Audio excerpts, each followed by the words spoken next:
శ్రీమాత్రే నమ. జయ గురు దత్తాత్రేయ నమ. ఈ వీడియోలో మనం మిథున రాశి వారికి ఆగస్టు 1వ తారీఖు నుంచి 15వ తారీఖు మధ్యలో జరగబోయే పక్ష ఫలితాలు పరిశీలించే ప్రయత్నం చేద్దాం.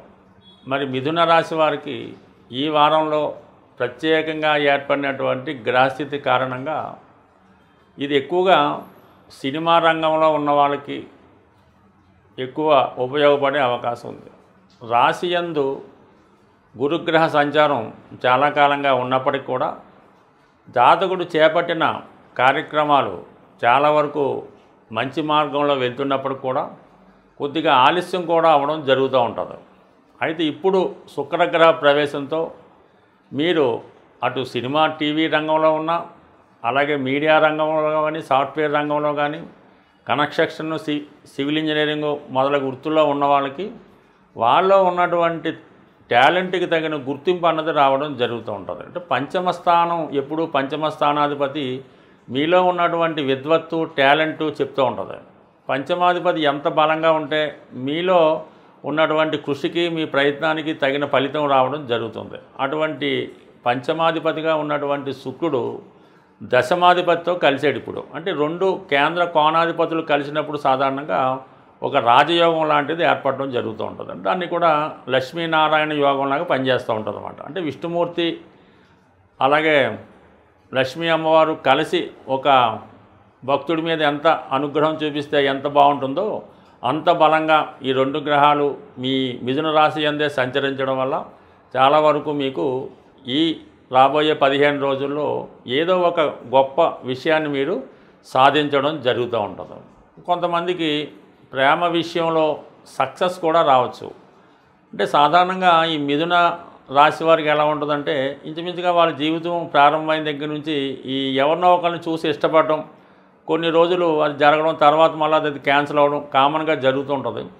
ఇప్పుడు ఈ సమయంలో ఏర్పడినటువంటి ఈ గ్రహస్థితి పంచమ సప్తమాధిపతులైనటువంటి రెండు శుభగ్రహాలు రాశియందు కలడం వల్ల ఎవరైతే ఎఫ్ఐఆర్లో ప్రేమ వివాహం చేసుకోవాలని పరస్పరం ఒక అంగీకారానికి వచ్చారో వారు ఈ సమయంలో పెళ్లి జరగడానికి, పెళ్లి ముహూర్తం పెట్టుకోవడానికి కానీ, ఒక నిశ్చితార్థం ఏర్పాటు చేసుకోవడానికి కానీ 100% మీకు ఒక శుభముహూర్తం ఎన్నుకునే సమయం ఆసన్నమైందనే చెప్పచ్చు.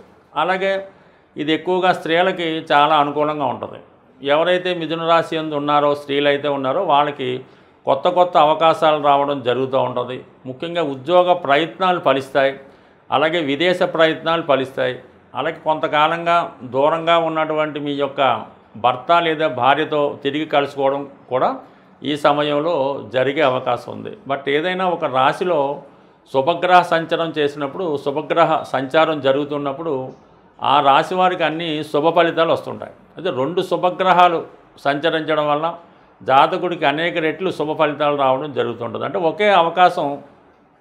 ఒకే ప్రయత్నం 2-3 అవకాశాలు రావడం జరుగుతూ ఉంటుంది. ఇప్పటిదాకా అసలు పెళ్లి సంబంధాలే రాకుండా ఉన్నటువంటి అబ్బాయిలకి ఈ సమయంలో ఒకేసారి 2-3 పెళ్లి సంబంధాలు రావడం జరుగుతూ ఉంటుంది. ముఖ్యంగా ఈ రాశిలో ఉన్నటువంటి పెళ్లి కాని అబ్బాయిలకి ఈ నెలలో అంటే రాబోయే 20 రోజుల్లో కంపల్సరీగా ఏదో ఒక వివాహం నిశ్చయమయ్యే అవకాశం ఉన్నది. చాలా వరకు ఇది మీరు మంచి ఆఖరి ప్రయత్నం చేస్తే 100% వివాహ విషయంలో ఒక శుభవార్త ఈ రాశిలో ఉన్నటువంటి అబ్బాయిలు వినే అవకాశం ఉంటుంది. ఇక ధనస్థానం కూడా మీకు అనుకూలంగా ఉండడం జరిగింది. రవి ధనస్థానంలో ఉండడం వల్ల ప్రభుత్వ పథకాలు అనుకూలంగా వస్తాయి. మీ కుటుంబ ఆదాయం పెరుగుతుంది. కుటుంబంలో ఒకరికి ఏదో ఒక ఉద్యోగ ఉపాధి అవకాశాలు రావడం వల్ల వారి యొక్క ఆదాయం పెరుగుతూ ఉంటుంది. దాంతోపాటు బుధుడు మన లగ్నాధిపతిగా, చతుర్థాధిపతిగా ఉన్నటువంటి బుధుడు రవితో కలిసి ఉండడం వల్ల మీలో ఒక ఉత్సాహం పెరుగుతుంది.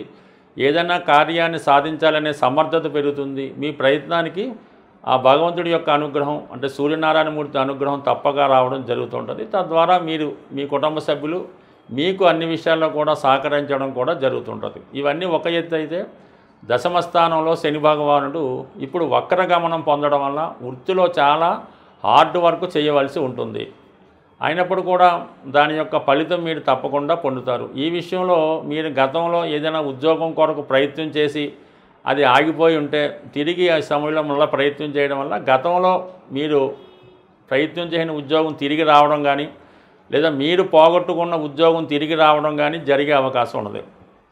మరీ ముఖ్యంగా సాఫ్ట్వేర్ రంగంలో కానీ రైల్వేస్లో కానీ అలాగే ఎయిర్లైన్స్లో కానీ ఉద్యోగ ప్రయత్నాలు చేస్తున్న వారికి ఇది చాలా అనుకూలమైనటువంటి సమయం. సాధారణంగా మిథున రాశి వాయుతత్వ రాశి అవటంలో వీళ్ళకి ఎక్కువగా ఎయిర్లైన్స్ అలాగే ఈ ఇండియన్ రైల్వేస్లో ఎక్కువ అవకాశాలు వస్తుంటాయి. ఇప్పుడు ఈ రాహు 9లో ఉంటూ వక్రశని కూడా దాని మీద ప్రభావం చూడడం వల్ల పెద్ద పెద్ద ఇండస్ట్రీ స్థాపించాలన్నా ఆ ఇండస్ట్రీలో మీరు ప్రవేశించాలన్నా ఇది చాలా వరకు అనుకూలంగా ఉంటుంది. అయితే మీరు ఏదో ఏకాగ్రతతో ఒకదాని మీదే ఫోకస్ చేసి ఒకే ప్రయత్నం చేస్తే అది మీకు సక్సెస్ రావడం జరుగుతుంటుంది. అలాగే 4-5 రకాలుగా ప్రయత్నం చేస్తూ రకరకాలుగా ఉంటే ఏ ప్రయత్నం నెరవేరకుండా పోయే అవకాశం ఉంటుంది. కాబట్టి ఏదైనా ఇప్పుడు మిథున రాశి వారు ఒకే గోల్ పెట్టుకొని దానికోసం ప్రయత్నం చేస్తే ఖచ్చితంగా సాధించే అవకాశం ఉంటుంది.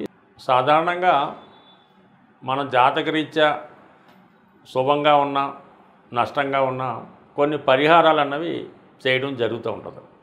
అయితే మనం కొన్ని సందర్భాల్లో ఎన్ని పరిహారాలు చేసినప్పటికీ కూడా మనకి అర్హత ఉండి కూడా ఆ ఫలితం రావడం లేదంటే కంపల్సరీగా మనం నివసిస్తున్నటువంటి గృహంలో ఏదో విధమైనటువంటి వాస్తు దోషం ఉండడం వల్ల మనం చేస్తున్నటువంటి ప్రయత్నాలు ఫలించకుండా పోవడం జరుగుతూ ఉంటుంది.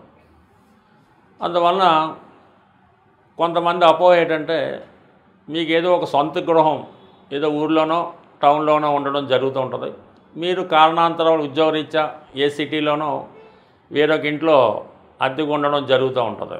అది కొంతవరకు మీకు అద్దెకున్న ఇల్లు వాస్తుపరంగా బాగున్నప్పటికీ కూడా సొంత గృహంలో ఉన్నటువంటి అంటే ఎక్కడైతే మీరు పుట్టి పెరిగారో మీ పేరుతోనో మీ పెద్దవారి పేరుతో ఉన్నటువంటి గృహంలో ఉన్నటువంటి వాస్తు దోషాలు మీ మీద ప్రభావం చూపడం వల్ల ముఖ్యంగా ఈ విధంగా మనం చేసే ప్రయత్నాలు విఫలమవడం జరుగుతూ ఉంటుంది.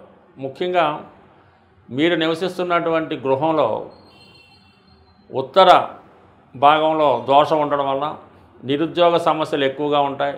అందులో యజమానికి కానీ సంపాదించే వాళ్ళకి పని లేకుండా పోవడం జరుగుతూ ఉంటుంది. అలాగే వాయువ్య దోషం ఉన్నప్పుడు వివాహాలు జరగడం చాలా ఆలస్యం అవుతూ ఉంటుంది. వచ్చిన సంబంధాలు వెనక్కి పోవడం జరుగుతూ ఉంటుంది. ఇక నైరుతిలో దోషం ఉండడం వలన ఆ యజమాని మూర్ఖత్వంగా ఉంటూ అసలు వాస్తుని కానీ దేవుణ్ణి కానీ భగవంతుని కానీ ఎవరిని నమ్మకుండా ఒక మూర్ఖ పట్టుదలతో ఉంటూ ఆ విధంగా పెళ్ళిళ్ళు చేయకుండా ఉద్యోగాలు లేకుండా ఇబ్బంది పడడం జరుగుతూ ఉంటుంది. అయితే ఆగ్నేయ దోషం వల్ల ఏంటంటే స్త్రీలకి హెల్త్ పరమైన ప్రాబ్లమ్స్ రావడం, ఆ కుటుంబంలో మగవాళ్ళు వ్యసనాలకి అలవాటు పడడం, ఎవరైతే పిల్లలు ఉన్నారో వాళ్ళు పెద్దవాళ్ళని ఎదిరించడం, ఏ ఉద్యోగం చేయకుండా తల్లిదండ్రుల మీద ఆధారపడి ఉండడం, ఈ విధంగా కుటుంబంలో మన గృహంలో ఉన్నటువంటి అష్టదిక్కుల మీద ఏ దోషం ఉన్నా ఒక్కొక్క దోషం ఒక్కొక్కరి మీద ప్రభావం చూపడం జరుగుతూ ఉంటుంది.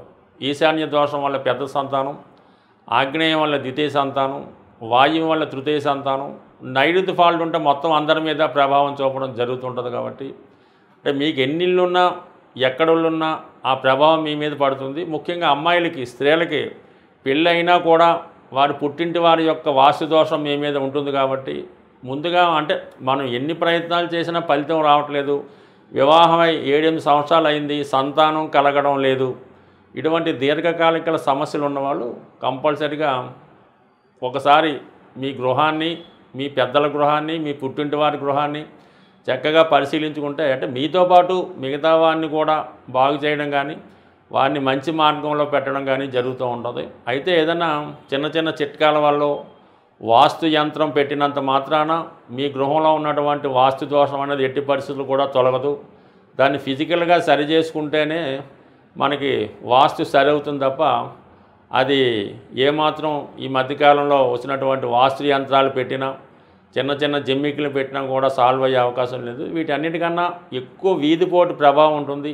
వీధిపోటు ఏ దిక్కు నుంచి వచ్చినా ఆ గృహంలో ఉన్న వాళ్ళకి ఏదో విధంగా సడన్గా జరిగే సంఘటనలు జరుగుతుంటాయి. కాబట్టి కంపల్సరీగా మనం బాగుపడాలనుకుంటే కంపల్సరీగా వాస్తుని సరి చేసుకోండి. జీవితాలు 100% నా అనుభవపూర్వకంగా నేను చాలామందిని సరిచేయడం జరిగింది. వీళ్ళంతా కూడా ఇప్పుడు సక్సెస్ఫుల్గా ఉండడం జరుగుతూ ఉంటుంది. బట్ ఏదైనా ఫిజికల్గా సరి చేసుకోవాలి తప్ప వాస్తుకి యంత్రాలు అయితే 100% పనిచేయవు. స్వస్తి.